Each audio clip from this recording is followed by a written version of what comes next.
Hello, I'm Andrew G. Marshall and welcome to my video, Should I Agree to a Trial Separation? This is a really difficult question and I'm going to give you some reasons why you should and some reasons why you shouldn't, but actually ultimately I'm going to pass it back to you because you are the ultimate expert on your relationship. So let's have a look at the reasons why against. Because you're not going to be at all surprised to discover that I'm not a great fan of trial separations. There are some reasons why I'm also for them, but let's go first of all for the reasons why I'm against trial separations.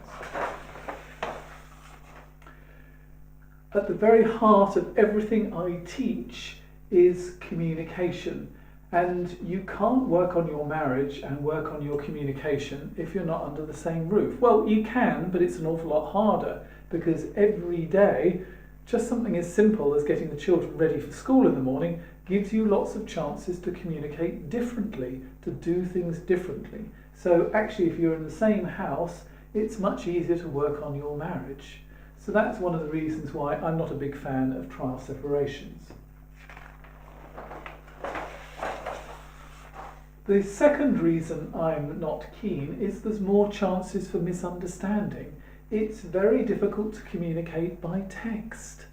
You miss context. There's all sorts of things that make it harder. You need to ask questions.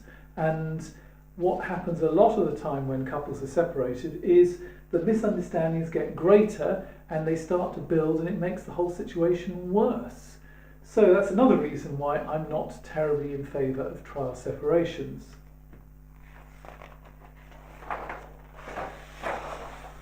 Most people who have trial separations do actually meet up from time to time. They might agree to, I don't know, go on a date together, or they will just have a catch-up session.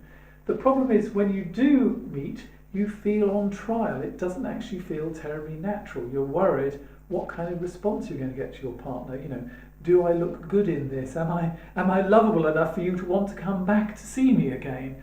I mean, that is a huge pressure. And when you're in a difficult place, do you need any more pressure? Those are just three reasons why I'm not terribly keen on trial separations. However, there's no right or wrong for this. It depends on you and your relationship. Because although I'm not a great fan of trial separations, I'm not a great fan of not listening to your partner either. And if your partner is saying, I think I need a trial separation, you're probably better to actually discuss that rather than trying to push it all away and say, no, I'm not going to talk about that. So what are the advantages of a trial separation? This is the big one. It's much better than divorce. Unfortunately, lots of people see trial separation as sort of divorce light. They don't want to say to their partner, I want a divorce, so you say, can I have a trial separation? And then you're not working on the relationship, you're just apart. A trial separation is something different, but the most important thing is it buys you time, because if the alternative is divorce, then actually I think you'll see a trial separation is well worth trying.